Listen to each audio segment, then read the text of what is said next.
Hello namaste students welcome back to anti clock coaching academy. ನಾನು Nikhilesh anti clock coaching ಅಕಾಡೆಮಿಯಿಂದ. Students ಈ ಒಂದು ವೀಡಿಯೋದಲ್ಲಿ ನಾನು ಇವತ್ತಿಂದ ಶಾರ್ಟ್ಕಟ್ಟನ್ನು ಸ್ಟಾರ್ಟ್ ಮಾಡ್ತಾ ಇದ್ದೇನೆ. ಲೈವ್ ಕ್ಲಾಸಸ್ ಇರುತ್ತೆ. ಟೋಟಲ್ ಓವರಾಲ್ ಆಗಿ ಒಂದು 4 to 5 hours.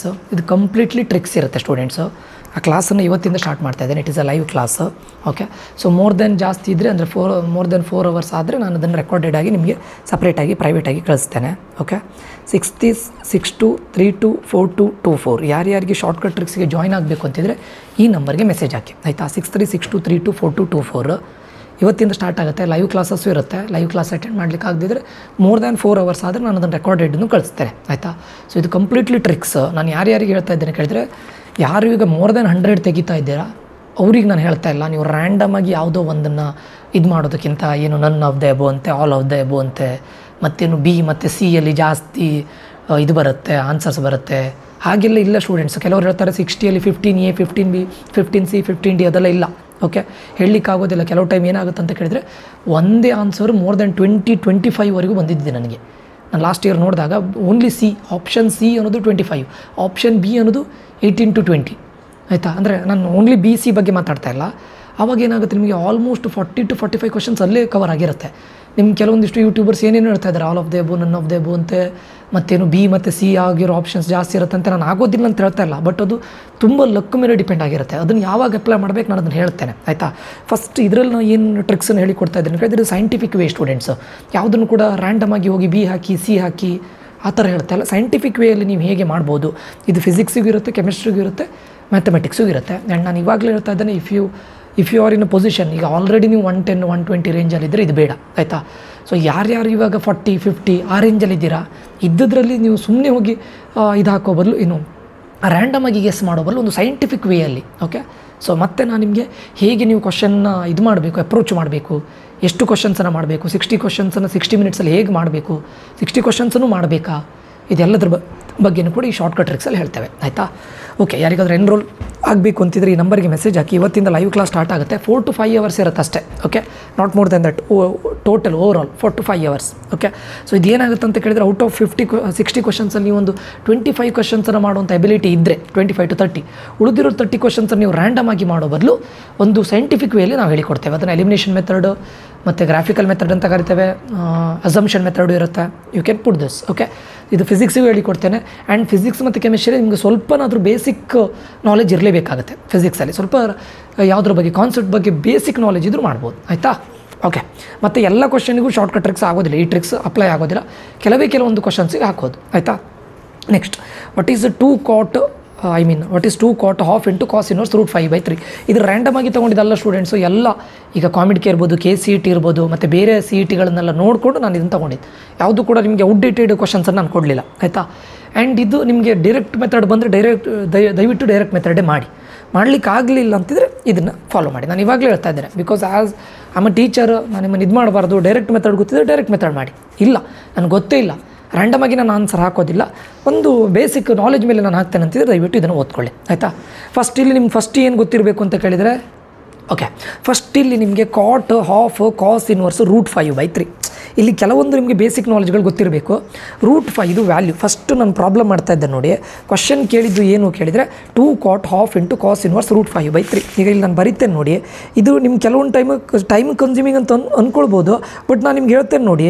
ಕೆಲವೊಂದು ಬಾರಿ ನೀವು ಏನಾಗಬೇಕಂತ ಕೇಳಿದರೆ ನಿಮ್ಗೆ ಏನೂ ಗೊತ್ತಿಲ್ಲ, ರ್ಯಾಂಡಮಾಗಿ ಆನ್ಸರ್ ಮಾಡೋ ಬದಲು ಏನೋ ಒಂದು ಆನ್ಸರ್ ಬರುತ್ತೆ ನನಗೆ. ಸೊ ನನಗೆ ಅಟ್ಲೀಸ್ಟ್ 2 minutesಲ್ಲಿ 1 ಕ್ವಶನ್ ಆದರೂ ವಿದೌಟ್ ನೋಯಿಂಗ್ ನೀವು ರೈಟ್ ಆನ್ಸರಿಗೆ ಬರ್ತೀರಾ. ಅದಕ್ಕೋಸ್ಕರ ನಾನು ಹೇಳ್ತಾ ಇರೋದು. ಫಸ್ಟಿಗೆ 2 cot half into, ಈಗ ನೋಡಿ ಕಾಸ್ ಇನ್ವರ್ಸನ್ನು ನಾನು ಹಾಗೆ ಬರಿತಾ ಇದ್ದೇನೆ. √5 ವ್ಯಾಲ್ಯೂ ಎಷ್ಟಾಗುತ್ತೆ, ಅಪ್ರಾಕ್ಸಿಮೇಟ್ ಇದು 2.2 ಸಮಥಿಂಗ್ ಆಗುತ್ತೆ /3, ಆಯಿತಾ. ಸೊ ಇದು ಎಕ್ಸಾಮಲ್ಲೆಲ್ಲ ಇದನ್ನು ಬರಿತಾ ಕೂತ್ಕೊಳ್ಳೋದಲ್ಲ. ನಾನೀಗ ನಾನು ಎಕ್ಸ್ಪ್ಲೇನ್ ಮಾಡ್ತಿರ್ಲಿಕ್ಕೆ ಹೋಗಿ ನಾನು ನಿಮ್ಗೆ ಹೇಳ್ತಾ ಇದ್ದೇನೆ, ಸರಿಯಾ. ಈಗ 2.2 /3 ಎಷ್ಟಾಗುತ್ತೆ, ಇದು ವೆರಿ ವೆರಿ ಇಂಪಾರ್ಟೆಂಟ್ ಸ್ಟೂಡೆಂಟ್ಸ್. 2.2 ಅಂತ ಹೇಳಿದ್ರೆ ಅರೌಂಡ್ 22/3 ಅಂದರೆ ಅರೌಂಡ್ 7 ಆಗುತ್ತಲ್ಲ. ಸೊ ಇದು ಎಷ್ಟಾಗುತ್ತೆ, ಆಲ್ಮೋಸ್ಟ್ ಒಂದು 0.72 ಅಥವಾ 73 ಸಮಥಿಂಗ್ ಆಗುತ್ತೆ, ಸರಿನಾ. ನಾನು ಏನು ಮಾಡಿದೆ, ಇದನ್ನು ಸಿಂಪ್ಲಿಫೈ ಮಾಡಿ ಬರೆದಿದ್ದಷ್ಟೇ ಇನ್ನು, ಆಯಿತಾ. = 2 cot inverse half into, ಈಗ ಕಾಸ್ ಇನ್ವರ್ಸ್ ಆಫ್ 0.73. ಈಗ ನಿಮಗೆ ಕಾಸ್ ಇದು ವ್ಯಾಲ್ಯೂ ಗೊತ್ತಿರಬೇಕು ಸ್ಟೂಡೆಂಟ್ಸ್. ಕಾಸ್ 0 ಡಿಗ್ರಿ ಎಷ್ಟು 1, ಕಾಸ್ 30 ಎಷ್ಟು 1/cos 30 cos 45 ಈ ರೀತಿ ಆಗುತ್ತೆ ಕರೆಕ್ಟಾ. ಸೊ 0 1/√2 ಆಗುತ್ತೆ. 1/√2 ಅಂತ ಹೇಳಿದ್ರೆ ಅರೌಂಡ್ 0.85. ಕಾಸ್ 45 ಡಿಗ್ರಿ ಎಷ್ಟು 1/2 ಅಂದರೆ ಕಾಸ್ 0 1/2 1/√2 √3/2 1. ಸೊ ಅದ್ರ ಉಲ್ಟಾ ಆಗುತ್ತೆ. ಕಾಸ್ ಗೊತ್ತಿದೆಯಲ್ಲ ನಿಮಗೆ, ಇದು 0 ಆಗುತ್ತೆ, 1/2 1/√2 √3/2 ಆಗುತ್ತೆ, ಇದು 1/√2 ಆಗುತ್ತೆ, ದೆನ್ 1/2 ಆಗುತ್ತೆ, ದೆನ್ 1 ಆಗುತ್ತೆ. ಇದು ನಿಮ್ಗೆ ಗೊತ್ತಿದೆಯಲ್ಲ ಕಾಸ್ 0. ಓಕೆ, ಯಾಕಂದರೆ ಸೈನ್ ಇದು ಉಲ್ಟಾ. ಸೊ ಇದು 0.75 ಆಗುತ್ತೆ, ಇದು ಅರೌಂಡ್ 0.7 ಆಗುತ್ತೆ. ಕಾಸ್ 60 ಡಿಗ್ರಿ ಎಷ್ಟಾಗುತ್ತೆ 0.5 ಆಗುತ್ತೆ. ಕಾಸ್ 90 ಡಿಗ್ರಿ 1 ಆಗುತ್ತೆ. ಈ ವ್ಯಾಲ್ಯೂ ಗೊತ್ತಿರಬೇಕಾಗುತ್ತೆ ಸ್ಟೂಡೆಂಟ್ಸು. ಅದೇ ರೀತಿ ಟ್ಯಾನ್ 0 ಡಿಗ್ರಿ ಟ್ಯಾನು ಬೇಕಾಗುತ್ತೆ. ಅದು ಯಾಕಂತ ನಾನು ನಿಮ್ಗೆ ಹೇಳ್ತೇನೆ, ಯಾಕಂದರೆ ಅಲ್ಲಿ ಕಾಟ್ ಇದೆಯಲ್ಲ, ನಿಮ್ಗೆ ಟ್ಯಾನ್ ಗೊತ್ತಿದ್ದರೆ ಇದನ್ನು ಮಾಡ್ಬೋದಲ್ಲ. ಸೊ ಟ್ಯಾನ್ 45 ಡಿಗ್ರಿ 1 ಇದೆಲ್ಲ ಎಕ್ಸಾಮಲ್ಲಿ ಬರೆಯೋದು ಬೇಡ. ಟ್ಯಾನ್ 60 1.7, ಟ್ಯಾನ್ 90 ಅರೌಂಡ್ ಇನ್ಫಿನಿಟಿ ಆಗುತ್ತೆ ಅಲ್ವಾ, ಕರೆಕ್ಟಾ. ಈ ವ್ಯಾಲ್ಯೂ ಗೊತ್ತಿರಬೇಕು ಸ್ಟೂಡೆಂಟ್ಸು. ಮತ್ತು ನೀವು ಸರ್ ಇದೆಲ್ಲ ಬರೀಲಿಕ್ಕೆ ಟೈಮ್ ಆಗುತ್ತೆ, ಇದು ನಿಮ್ಗೆ ಗೊತ್ತಿರಬೇಕು. ಇದು ಗೊತ್ತಿದ್ರೆ ವೆಲ್ ಆ್ಯಂಡ್ ಗುಡ್, ಸರಿನಾ. Cos inverse 0.73. 0.7 ಅಂದರೆ ಎಷ್ಟಾಗುತ್ತೆ 45 ಡಿಗ್ರಿಗೆ 0.7 ಆಗುತ್ತೆ ಅಲ್ವಾ, ಅರೌಂಡ್ 45 ಡಿಗ್ರಿ. ಇದು 0.73 ಇರಲಿಕ್ಕೆ ಹೋಗಿ ನಾನೊಂದು 50 ಡಿಗ್ರಿ ಅಂತ ತಗೊಳ್ತೇನೆ, 50 ಸರಿನಾ. 45 ಡಿಗ್ರಿ ಇದು 0.73 ಇರಲಿಕ್ಕೆ ಹೋಗಿ ನಾನು ಅಪ್ರಾಕ್ಸಿಮೇಟ್ ಮಾಡ್ತಾ ಇದ್ದೇನೆ. 45 ಡಿಗ್ರಿ ಅಂದರೆ ಜಾಸ್ತಿ ಇದೆ ಆ್ಯಕ್ಚುಲಿ. ನಾನು ಒಂದು ಎಷ್ಟು ಅಂತ ತಗೊಳ್ತೇನೆ 50 ಅಂತ ತಗೊಳ್ತೇನೆ ಅಂತ ಅಂದ್ಕೊಳ್ಳೋಣ, ಆಯಿತಾ. 50 ಇದ್ದಿದ್ರೆ 45ನೇ ತಗೊಳ್ಳಿ, ನೋ ಪ್ರಾಬ್ಲಮ್. 45 ಡಿಗ್ರಿನೇ ತೊಗೊಂಡ್ರು ನೀವು. ಈಗ 45/2 ಎಷ್ಟಾಗುತ್ತೆ 22.5 ಆಗುತ್ತೆ ಅಲ್ವಾ, 22.5. ಈಗ 2 ಕಾಟ್ ಇನ್ವರ್ಸ್ ಈ 22.5 ಇದೆಯಲ್ಲ, ನಾನು ಅದನ್ನು ರೌಂಡ್ ಅಪ್ ಮಾಡಿ 25 ಅಂತ ತಗೊಳ್ತೇನೆ. ಈಸ್ ಜಸ್ಟ್ ಅಪ್ರಾಕ್ಸಿಮೇಟ್, ಆಯಿತಾ. 22.5 25 ಅಲ್ವಾ. ಈಗ ನೋಡಿ ಕಾಟ್ ಇನ್ವರ್ಸ್ ಆಫ್ 25 ಇದನ್ನು ನಾನು ಏನಂತ ಬರಿಬೋದು 2 ಇಂಟು ಕಾಟನ್ನು ನಾನು ಟ್ಯಾನ್ ಆಫ್ 65 ಅಂತ ಬರಿಬೋದಾ. 65 ಅದಕ್ಕೆ ನಾನು ಇಲ್ಲಿ ಟ್ಯಾನ್ ಬರ್ಕೊಂಡಿದ್ದೆ ಅಷ್ಟೇ. ಕಾಟಿನೇ ಡೈರೆಕ್ಟ್ ತೊಗೊಳ್ಬೋದು ನೀವು, ಬಟ್ ಟ್ಯಾನ್ 65 ಅಂದರೆ ಆಲ್ಮೋಸ್ಟ್ ನಿಮಗೆ ಇಲ್ಲಿ ಆನ್ಸರ್ ಗೊತ್ತಾಗುತ್ತಲ್ಲ. ಟ್ಯಾನ್ 60 ಎಷ್ಟು 1.7, 65 ಅಂತ ಹೇಳಿದ್ರೆ 1.8 ಸಮಥಿಂಗ್, ಆಯಿತಾ. ಟ್ಯಾನ್ 65 ಯಾಕಂತ ಗೊತ್ತಾಯ್ತಲ್ಲ, cot of 90 minus theta tan theta ಅದೇ ಅಲ್ವಾ, 90 ಮೈನಸ್ 25 ಟ್ಯಾನ್ 65 ಆಗುತ್ತೆ. ಆವಾಗ ನಾನಿಲ್ಲಿ ಅರೌಂಡ್ 1.7 ಇದೆ ಆ್ಯಕ್ಚುಲಿ 65ಗೆ. 1.7 ಜಾಸ್ತಿ ಆಗುತ್ತೆ. ನಾನೀಗ ಫಾರ್ ಎಕ್ಸಾಂಪಲ್ 1.5 ತೊಗೊಂಡೆ ಅಂತ ಅಂದ್ಕೊಳ್ಳಿ, ಯಾಕಂದರೆ ಇಲ್ಲಿ 25 ಬರೋದಿಲ್ಲ, 22.5 ಬರುತ್ತೆ, ಸ್ವಲ್ಪ ಕಡಿಮೆನೇ ಬರುತ್ತೆ, ಅದಕ್ಕೋಸ್ಕರ 1.5. 1.5 ಇಂಟು 2 ಎಷ್ಟಾಗುತ್ತೆ ಅರೌಂಡ್ 3. ಸೊ ನಿಮ್ಗೆ ಆನ್ಸರ್ 3+ ಬರುತ್ತೆ, ಕರೆಕ್ಟಾ. 3+ ಬರುತ್ತೆ. ಇದೆಲ್ಲ ಬೇಸಿಕ್ ಸೆನ್ಸ್. ಈಗ ನೋಡಿ ಪ್ರಾಬ್ಲಮಿಗೆ ಹೋಗ್ತೀರಾ, ಆನ್ಸರ್ 3 ಮೇಲೆ ಬರಬೇಕು. ಇದಂತೂ 100% ಅಲ್ಲ, ಇದಂತೂ 100% ಅಲ್ಲ, ಆಯಿತಾ. ಇನ್ನೊಂದು 3 ಮೈನಸ್ ಆಗ್ತಾಯಿದೆ, ಇದು ಅಲ್ಲ. Option C is your answer direct. ಯಾಕೆ ಹೇಳಿ, 3 ಇಂದ ಯಾವುದನ್ನೇ ಮೈನಸ್ ಮಾಡಿದ್ರು ಲೆಸ್ ದೆನ್ 3ನೇ ಬರುತ್ತೆ. ನಿಮ್ಗೆ ಆಲ್ರೆಡಿ ಇಲ್ಲಿ 3+ ಅಂತ ಪಕ್ಕಾ ಗೊತ್ತಾಯಿತು. ಯಾಕೆ ಹೇಳಿ, ನಾನಿಲ್ಲಿ 1.5 ತೊಗೊಂಡಿದ್ದೇನೆ, ಯಾಕಂದರೆ ಇಲ್ಲಿ 22.5 ಇದು 1.5ಗಿಂತ ಜಾಸ್ತಿನೇ ಬರುತ್ತೆ. But I took it as 1.5. ನಾನು ಯಾಕೆ ಟ್ಯಾನ್ ತೊಗೊಂಡೆ ಗೊತ್ತಾಯ್ತು, ಇಲ್ಲಿ ಕಾಟ್ ಇದೆ, ಟ್ಯಾನ್ ಆಫ್ 90 ಮೈನಸ್ ಥೀಟಾ. ನಿಮ್ಗೆ ಟ್ಯಾನ್ ಇದು ಗೊತ್ತಿದೆಯಲ್ಲ, ಅದಕ್ಕೆ ಇದು ತೊಗೊಂಡಿದ್ದೆ ಅಷ್ಟೇ. ನೀವು ಕಾಟ್ ಇದೆ ಡೈರೆಕ್ಟ್ ತೊಗೊಂಡ್ರೆ ನೋ ಪ್ರಾಬ್ಲಮ್, ಆಯಿತಾ. So this is your answer. Direct ಬಂತು ನೋಡಿ, 100% ಅಕ್ಯುರೇಟ್. ಇಲ್ಲಿ ಯಾವ ಏನು ಹೇಳ್ತಾರೆ ಇದು ಮಾಡ್ತಾಯಿಲ್ಲ, ಗೆಸ್ ಮಾಡ್ತಾಯಿಲ್ಲ, ಇದು logical guessing students. Next what is 1 + sin² ಕಾಸ್. ನೀವು ಇದರಲ್ಲಿ ನಿಮ್ಮ ಕ್ವಶನ್ ನೋಡಿದಾಗ ಸ್ವಲ್ಪ ಇದು ಏನು sir 1 + sin² cos inverse of 3/√17 ಅದೆಲ್ಲ ಅನಿಸುತ್ತೆ, ಕರೆಕ್ಟಾ. ಸೊ ಇದನ್ನು ನೋಡಿದಾಗ ನಾನು ನಿಮಗೆ 1 + sin², 1 + sin², ಇಲ್ಲಿ ನೋಡಿ ಕಾಸ್ ಇನ್ವರ್ಸ್ ಆಫ್ 3/√17 ಇದರ ವ್ಯಾಲ್ಯೂನ ಕೇಳಿದ್ದಾರೆ. ನೀವು ಆಪ್ಷನ್ ಜಸ್ಟ್ ನೋಡ್ಕೊಳ್ಬೇಡಿ, 3/√17. ಈಗ ಫಸ್ಟಿಗೆ ಒಂದೊಂದನ್ನೇ ನಾನು ಹೇಳಿದ್ದೆ, ಫಸ್ಟ್ ಬ್ರ್ಯಾಕೆಟ್ ಒಳಗಡೆಯಿಂದ ನೀವು ಸಿಂಪ್ಲಿಫೈ ಮಾಡ್ಕೊಂಡು ಬರಬೇಕು. ಕಾಸ್ ಇನ್ವರ್ಸ್ ಆಫ್ 3/√17 ಅಂದರೆ approximately which is equals to 4 point something. ಯಾಕಂದರೆ √16 ಈಸ್ 4 ಪಾಯಿಂಟ್ ಸಮಥಿಂಗ್ ಬರುತ್ತೆ, ಸರಿನಾ. ಸೊ ಇಲ್ಲಿ ಏನಾಗುತ್ತೆ, ಇವಾಗ ನಿಮಗೆ ಆನ್ಸರ್ 3/4 ಆಗುತ್ತೆ. ಕಾಸ್ ಇನ್ವರ್ಸ್ ಆಫ್ 3/4 ಆಗುತ್ತೆ.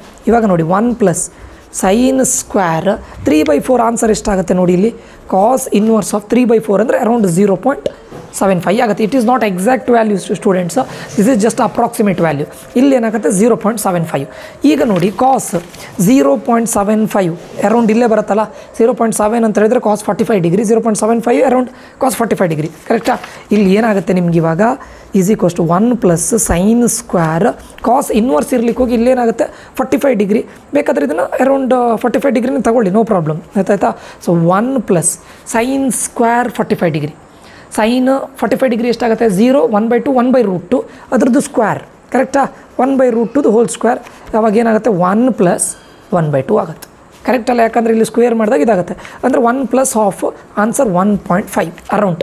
Not approximate, I mean to say not exact, it's just approximate value, ಕರೆಕ್ಟಾ. ಈಗ ಎಷ್ಟು ಬರಬೇಕು ನಿಮ್ಗೆ ಆನ್ಸರ್ 1.5 ಬರಬೇಕು. ಆಪ್ಷನಿಗೆ ಹೋಗಿ. ನಿಮಗೆ ಆಪ್ಷನಿಗೆ ಹೋದಾಗ ನೀವು ಡಿರೆಕ್ಟ್ ಮಾಡ್ಬೋದಲ್ಲ. ಈಗ ನೋಡೋಣ, ಇದು 25/17. 25/17 ಅಂತ ಹೇಳಿದ್ರೆ ಅರೌಂಡ್ ನಮಗೆ 17 1s 17 2s 34. ಸೊ ಇದು ಅರೌಂಡ್ 1 ಪಾಯಿಂಟ್ ಸಮಥಿಂಗ್ಗೆ ಬರ್ತಾ ಇದೆ ಅಲ್ವಾ, 1 ಪಾಯಿಂಟ್. ಸೊ ನೋಡೋಣ, 8/17 ದಿಸ್ ಈಸ್ ಈ ಆನ್ಸರ್ ಆಗಿರ್ಲಿಕ್ಕೆ ಚಾನ್ಸ್ ಇಲ್ಲ. ಇವೆರಡು ಆನ್ಸರ್ ಆಗಲಿಕ್ಕೆ ಚಾನ್ಸ್ ಇಲ್ಲ. ಯಾಕಂತ ಕೇಳಿದರೆ ನ್ಯೂಮರೇಟರ್ ಸ್ಮಾಲರ್ ಇದೆ, ಡಿನಾಮಿನೇಟರ್ ಗ್ರೇಟರ್ ಇದೆ. ಯಾವಾಗ ನ್ಯೂಮರೇಟರ್ ಸ್ಮಾಲರ್ ಇದ್ದು ಡಿನಾಮಿನೇಟರ್ ಗ್ರೇಟರ್ ಇದ್ದರೆ ಆನ್ಸರ್ ಲೆಸ್ ದೆನ್ 1 ಬರುತ್ತೆ. ಬಟ್ ನಮ್ಗೆ ಆನ್ಸರ್ ಗ್ರೇಟರ್ ದೆನ್ 1 ಹೋಗ್ಬೇಕು, ಸರಿನಾ? ಇದು ನೋಡಿ 47/17. ಇದಕ್ಕೆ ನೋಡೋಣ, 47/17 ಇದು ಗ್ರೇಟರ್ ದೆನ್ ಎಷ್ಟಾಗುತ್ತೆ ನೋಡಿ, 17 × 2 ಅಂತ ಹೇಳಿದರೆ 7 2s 14 1 34 ಆಗುತ್ತೆ. ಇದು ಗ್ರೇಟರ್ ದೆನ್ 2 ಆಗುತ್ತೆ. ನಮ್ಗೆ ಆನ್ಸರ್ ಗ್ರೇಟರ್ ದೆನ್ 2 ಅಲ್ಲ, ನಮ್ಗೆ ಆನ್ಸರ್ ಎಷ್ಟು ಬರಬೇಕು, 1.5 ಅರೌಂಡ್ ಇರೋದು. ಒಂದೇ ಆಪ್ಷನ್ ಯಾವ್ದು ಹೇಳಿ, ಆಪ್ಷನ್ ಎ. ಇದು 1.5ನೇ ಬರುತ್ತೆ, ಬೇಕಾದ್ರೆ ಮಾಡಿ ನೋಡಿ. This is your answer. ಗೊತ್ತಾಯ್ತಾ? This logical guessing. ನೀವು ಇಲ್ಲಿ ಸೈಂಟಿಫಿಕ್ ಆಗಿ ಮಾಡ್ತಾ ಇದ್ದೀರಾ, ಸುಮ್ಮನೆ ರ್ಯಾಂಡಮ್ ಆಗಿ all of the above, none of the above, B ಅನ್ನು ಹಾಕಿ ಸಿ ಅನ್ನು ಹಾಕಿ ಅಂತ ನಾನು ಹೇಳ್ತಾ ಇಲ್ಲ. So this is the scientific guessing. ಅದನ್ನು ಹಾಕಿ all of the above, none of the above ಅದನ್ನೆಲ್ಲ ಹಾಕಿ, ಬಟ್ ಯಾವಾಗ ಎಟ್ ದ ಎಂಡ್. ಓಕೆ, ಅದನ್ನು ನಾನು ನಿಮ್ಗೆ ಹೇಳ್ತೇನೆ ಯಾವಾಗಂತ. Then in a class there are n students including the students P and Q. What is the probability of P and Q sit together if seats are assigned randomly? ಇಲ್ಲಿ question ನೋಡಿ, in a class there are n students including the students P and Q. ನಮ್ಗೆ ಇಲ್ಲಿ ಎಷ್ಟು students ಇದ್ದಾರೆ ಅಂತ ಗೊತ್ತಿಲ್ಲ. We are assuming that n students ಅಂತ ಹೇಳ್ತಾ ಇದ್ದಾರೆ, ಕರೆಕ್ಟಾ? n students including P and Q. ಈಗ ನೋಡಿ, ಇಲ್ಲಿ P and Q ಅಂತ ಹೇಳ್ತಾ ಇದ್ದಾರೆ. Okay, I will go through the question once. In a class there are n students including the students P and Q. What is the probability of P and Q sit together if seats are assigned randomly? ಈಗ P and Q ಅಂತೂ ಇದ್ದೇ ಇದ್ದಾರೆ, n students ಅಂತ ಇದ್ದಾರೆ. ನಾನು n ಅನ್ನು 2 ಅಂತ ತೊಗೊಳ್ತೇನೆ. ಯಾಕೆ ಹೇಳಿ, P and Q minimum students ಅಲ್ಲ, ಅದಕ್ಕಿಂತ ಜಾಸ್ತಿ ಇರಲೂಬಹುದು, ಇಲ್ಲದೇ ಇರ್ಬೋದು. ನಾವು ಎಸ್ಯೂಮ್ ಮಾಡ್ಕೊಳ್ಳೋಣ, ಲೆಟ್ ಅಸ್ ಎಸ್ಯೂಮ್ n ಅಂತ ಹೇಳಿದರೆ 2 ಯಾಕೆ ತೊಗೊಂಡೆ, ಯಾಕಂದರೆ P and Q ಅಂತೂ ಮಿನಿಮಮ್ ಇರಲೇಬೇಕು. ಕಂಪಲ್ಸರಿ P and Q ಅನ್ನು ಹೇಳೋ ಸ್ಟೂಡೆಂಟ್ಸ್ ಇಬ್ಬರು ಇರಲೇಬೇಕು. ಅದ್ರ ಮೇಲ್ಗಡೆ ಇರಲೂಬಹುದು, ಇಲ್ಲದೇ ಇರ್ಬೋದು, ಐ ಡೋಂಟ್ ಕೇರ್, ಆಯಿತಾ? ಸೊ ನಾವು n = 2 ಅಂತ ತೊಗೊಳ್ತಾ ಇದ್ದೇವೆ. What is the probability of P and Q sit together if seats are arranged randomly? ಈಗ ನೋಡಿ, ನಾವು P ಮತ್ತು Q ಅನ್ನು ಈ ರೀತಿ ಅರೇಂಜ್ ಮಾಡ್ಬೋದು, ಅಥವಾ Q ಮತ್ತು P ಇಷ್ಟೇ. ಯಾಕಂದರೆ ನಾವು ತೊಗೊಳ್ತಾ ಇರೋದು n ಎಷ್ಟು ಹೇಳಿ 2. ಓಕೆ, ಇಲ್ಲಿಗೆ ಪ್ರೊಬ್ಯಾಬಿಲಿಟಿ ಎಷ್ಟಾಗುತ್ತೆ ಹೇಳಿ, probability always lies between 0 and 1. ಅದು ನಿಮ್ಗೆ ಗೊತ್ತಿದೆ, probability always lies between 0 and 1, ಕರೆಕ್ಟಾ? X is always greater than or equals to 0 1. So ನನಗಿಲ್ಲಿ ಪ್ರೊಬ್ಯಾಬಿಲಿಟಿ n = 2 ತೊಗೊಂಡಾಗ ಆನ್ಸರ್ ಎಷ್ಟಾಗುತ್ತೆ, 1 ಆಗುತ್ತೆ. ಅಂದರೆ 100% ಚಾನ್ಸ್ ಇದೆ, ಕರೆಕ್ಟಾ? So probability of getting right ಇದೇನಾಗುತ್ತೆ, 1 ಆಗುತ್ತೆ. ಸೊ n = 2 ತೊಗೊಂಡ್ರೆ ನಂಗೆ ಆನ್ಸರ್ ಏನಾಗುತ್ತೆ, 1. ಯಾಕಂದರೆ P Q Q P. So n ಇದ್ದಲ್ಲಿ ಈಗ 2 ಅನ್ನು ಸಬ್ಸ್ಟಿಟ್ಯೂಟ್ ಮಾಡಿ ಆಪ್ಷನಲ್ಲಿ. 1/2 ಎಷ್ಟಾಗುತ್ತೆ ಇಲ್ಲಿ ಆನ್ಸರ್, 1/n ಇದ್ದಲ್ಲಿ 2 ಹಾಕಿದರೆ 1/2 ಆಗುತ್ತೆ, ಸರಿನಾ? n ಇದ್ದಲ್ಲಿ ಅಗೇನ್ ಇಲ್ಲಿ 2 ಹಾಕ್ತೇನೆ, 2/2 ಎಷ್ಟಾಗುತ್ತೆ, 1. ನಮಗೆ ಇಲ್ಲಿ ಆನ್ಸರ್ ಎಷ್ಟು ಬಂತು, 1. ಇಲ್ಲಿ ಆನ್ಸರ್ ಎಷ್ಟು ಬರ್ತದೆ, 1. So this is your answer. ಇಲ್ಲೇನಾಗುತ್ತೆ, 4/2 ಮಾಡಿದರೆ ಆನ್ಸರ್ 2 ಆಗುತ್ತೆ. ಬಟ್ ನಮ್ಗೆ ಏನು ಬೇಕು, 1. ಇಲ್ಲಿ 1 ಯಾಕೆ ಬಂತು ಅಂತ ಕೇಳಿದರೆ, ನಾವು ನಂಬರ್ ಆಫ್ ಸ್ಟೂಡೆಂಟ್ಸ್ 2 ಅಂತ ತಗೊಳ್ತಾ ಇದ್ದೇನೆ. ಪ್ರೊಬ್ಯಾಬಿಲಿಟಿ ಆಫ್ ಅಂದರೆ P and Q sit together ಎಷ್ಟು 100% ಆಗುತ್ತೆ. 100% ಅಂತ ಹೇಳಿದರೆ ಅದು maximum probability 1. So that is why this is your answer, that's it. Okay, and ಈ ಇದರದ್ದು ವೀಡಿಯೋದು ಲಾಸ್ಟ್ ಕ್ವಶನ್ ಇದು. ಮತ್ತೆ ನೀವು ಜಾಯ್ನ್ ಆಗಬೇಕು ಅಂತಿದ್ರೆ ಈ ನಂಬರ್ಗೆ ಮೆಸೇಜ್ ಹಾಕಿ. ಇವತ್ತಿಂದ ಲೈವ್ ಕ್ಲಾಸ್ ಸ್ಟಾರ್ಟ್ ಆಗುತ್ತೆ. ಆ್ಯಂಡ್ ಟೋಟಲಿ 4 to 5 hours ಇರುತ್ತೆ, ನಾಟ್ ಮೋರ್ ದೆನ್ ದ್ಯಾಟ್. ಅರ್ಥ ಆಯ್ತಾ? Total 2 days. ಅದು ಬಿಟ್ಟು ಎಕ್ಸ್ಟ್ರಾ ಇದ್ದರೆ ನಾನು ಅದನ್ನು ನಿಮಗೆ ರೆಕಾರ್ಡೆಡ್ ಆಗಿ ಕಳಿಸ್ತೇನೆ, ಆಯಿತಾ? ಅದು ಪ್ರೈವೇಟಾಗಿ ಕಳಿಸೋದು. If sin² a + sin a + 1 / sin a where a lies between 0 and π/2 ಅಲ್ವಾ? ಅಂದರೆ ಇಲ್ಲಿ ನೋಡಿ, ನಿಮ್ಮ ಸಿಂಪಲಾಗಿ ಅರ್ಥ ಮಾಡ್ಕೊಳ್ಳಿ. ಆಪ್ಷನ್ ಬಿಟ್ಟಾಕಿ. ಇಲ್ಲಿ ನೋಡಿ, a lies which is greater than 0 less than or equals to π/2. ಅಂದರೆ π/2 ಇನ್ಕ್ಲೂಡ್ ಆಗಿರುತ್ತಾ? ತುಂಬ ಸಿಂಪಲ್. ಇಲ್ಲಿ ಎ ಇದ್ದಲ್ಲಿ π/2 ಹಾಕಿ. π/2 ಅಂದರೆ ಎಷ್ಟು ಹೇಳಿ, 90 ಡಿಗ್ರಿ. ಇಲ್ಲಿ 90 ಡಿಗ್ರಿ ಹಾಕಿ. ಈಗ sin² a x = sin² a + sin a + 1 / sin a. ಈಗ ವಿಚ್ ಈಸ್ ಈಕ್ವಲೆನ್ಸ್ ಟು ಅಂತ ಹೇಳಿದಾರಲ್ಲ, a = 90 ಡಿಗ್ರಿ ತೊಗೊಳ್ಬೋದಲ್ಲ ನಾನು, ಯಾಕಂದರೆ π/2 ಇನ್ಕ್ಲೂಡ್ ಆಗಿದೆ 90 ಡಿಗ್ರಿ. sin 90 ಡಿಗ್ರಿ ವ್ಯಾಲ್ಯೂ ಎಷ್ಟು, 1² plus sin 90 degree 1 plus / 1 1 + 1 + 1 3 3/1 is 3. Simple ಅಲ್ಲ? ಇಲ್ಲಿಗೆ ಆನ್ಸರ್ ಏನು, ನಿಮ್ಗೆ ಏನಾದರೂ ಮಾಡಲಿಕ್ಕಿದೆಯಾ? Directly answer 3. ನಾನು ಯಾಕೆ 90 ಡಿಗ್ರಿ ತೊಗೊಂಡೆ, because which is great less than or equals to ಅಂತ ಹೇಳಿದ್ದಾರೆ. π/2 ಇನ್ಕ್ಲೂಡ್ ಆಗಲೇಬೇಕು. ಇದ್ದಲ್ಲಿ ಸಬ್ಸ್ಟಿಟ್ಯೂಟ್ ಮಾಡಿ, ವಿದಿನ್ 20 seconds ನಿಮ್ಗೆ ಆನ್ಸರ್ ಬರ್ತಾ ಇದೆ. ಫೈನಾ? ಇದಿಷ್ಟು 4 ಕ್ವಶನ್ನು. ಇದೇ ರೀತಿ ತುಂಬ ಕ್ವಶನ್ಸ್ಗಳು physics, chemistry. But physics, chemistry ನಿಮಗೆ ಅಟ್ಲೀಸ್ಟು ಏನು ಸ್ವಲ್ಪನಾದರೂ ನಾಲೆಜ್ ಇರಲೇಬೇಕಾಗುತ್ತೆ, ಬೇಸಿಕ್ ನಾಲೆಜ್ ಆದರೂ ಬೇಕಾಗುತ್ತೆ, ಆಯಿತಾ? ಸೊ ನಾವಿಲ್ಲಿ ಇನ್ಕ್ಲೂಡ್ ಮಾಡ್ತಾ ಇರೋದು ಒಂದು ಎಸಂಪ್ಷನ್ ಮೆಥಡ್, ಇನ್ನು ಗ್ರಾಫಿಕಲ್ ಮೆಥಡ್ ನಾನು ಹೇಳಿಕೊಡ್ತೇನೆ. ಎಸಂಪ್ಷನ್ ಮೆಥಡ್, ಇನ್ನೊಂದು ಗ್ರಾಫಿಕಲ್ ಮೆಥಡ್ ಬರುತ್ತೆ, ಇನ್ನೊಂದು ಎಲಿಮಿನೇಷನ್ ಟೆಕ್ನಿಕ್, ಆಯಿತಾ? ಎಲಿಮಿನೇಷನ್ ಟೆಕ್ನಿಕಲ್ಲಿ ನಿಮಗೆ ಸ್ವಲ್ಪ ಡಿಫ್ರೆಂಟಾಗಿ ನಾನು ಹೇಳಿಕೊಡ್ತೇನೆ ಆಯಿತಾ. ಸೊ ಅದು ಫಿಸಿಕ್ಸಿಗೂ ಅಪ್ಲೈ ಆಗುತ್ತೆ, ಕೆಮಿಸ್ಟ್ರಿಗೂ ಅಪ್ಲೈ ಆಗುತ್ತೆ, ಇದಕ್ಕೂ ಅಪ್ಲೈ ಆಗುತ್ತೆ. ನಾನು ಮೊದಲೇ ಹೇಳ್ತಾ ಇದ್ದೇನೆ, ಇವಾಗ ನೀವು ಆಲ್ರೆಡಿ 100+ ಇದರಲ್ಲಿದ್ದರೆ ಬೇಡ, ಇದಕ್ಕೆ ಎನ್ರೋಲ್ ಆಗೋದು ಬೇಡ ಶಾರ್ಟ್ಕಟ್ ಟ್ರಿಕ್ಸಿಗೆ. ಇಲ್ಲ ನಾನು ಸರ್ ಈಗ 30-40 ರೇಂಜಲ್ಲಿದ್ದೇನೆ, ಸ್ವಲ್ಪ ನಾನು ಏನಾದರೂ ಟ್ರೈ ಮಾಡಿ ಮ್ಯಾಕ್ಸಿಮೈಸ್ ಮಾಡಬೇಕು ಅಂತಿದ್ರೆ ದಯವಿಟ್ಟು ಜಾಯ್ನ್ ಆಗಿ ಆಯಿತಾ. ಸೊ ಈ ನಂಬರ್ಗೆ ಮೆಸೇಜ್ ಹಾಕಿ, ಇವತ್ತಿಂದ ಕ್ಲಾಸ್ ಸ್ಟಾರ್ಟ್ ಆಗುತ್ತೆ. ಯಾಕಂದರೆ ನಾನು ಈ ಟ್ರಿಕ್ಸ್ಗಳನ್ನೆಲ್ಲ ಫಸ್ಟೇ ಹೇಳಿದರೆ ನೀವೆಲ್ಲ ಕ್ವಶನ್ಸ್ಗೂ ಇದೇ ಟ್ರಿಕ್ಸನ್ನು ಅಪ್ಲೈ ಮಾಡ್ತೀರಾ. ಅದೇ ರೀಸನ್ಗೆ ನಾನು ಲಾಸ್ಟ್ ಮೂಮೆಂಟಿಗೆ ಇಟ್ಕೊಳ್ಳೋದು ಆಯಿತಾ. ನೀವು ಲಾಸ್ಟ್ ಮೂಮೆಂಟಿಗೆ ಯಾವಾಗ ಇದನ್ನು ಅಪ್ಲೈ ಮಾಡಬೇಕು ಅದನ್ನು ಕೂಡ ನಾವು ಹೇಳ್ತೇವೆ. ಓಕೆ, ಸೊ ಈ ಒಂದು ವಿಡಿಯೋ ತುಂಬ ಇನ್ಫಾರ್ಮೇಟಿವ್ ಆಗಿದೆ ಅಂತ ಅಂದ್ಕೊಳ್ತೇನೆ. ಯಾರಿಗಾದರೂ ಜಾಯ್ನ್ ಆಗಬೇಕಂತಿದ್ರೆ ನಂಬರ್ಗೆ ಮೆಸೇಜ್ ಹಾಕಿ. 499 ರೂಪೀಸ್ ಫೀಸ್ ಇರುತ್ತಾ, ಇವತ್ತಿಂದ ಸ್ಟಾರ್ಟ್ ಆಗುತ್ತೆ ಲೈವ್ ಕ್ಲಾಸು. ಜಾಯ್ನ್ ಆಗಬೇಕು ಅಂತಿದ್ರೆ ಜಾಯ್ನ್ ಆಗಿ ಆಯಿತಾ.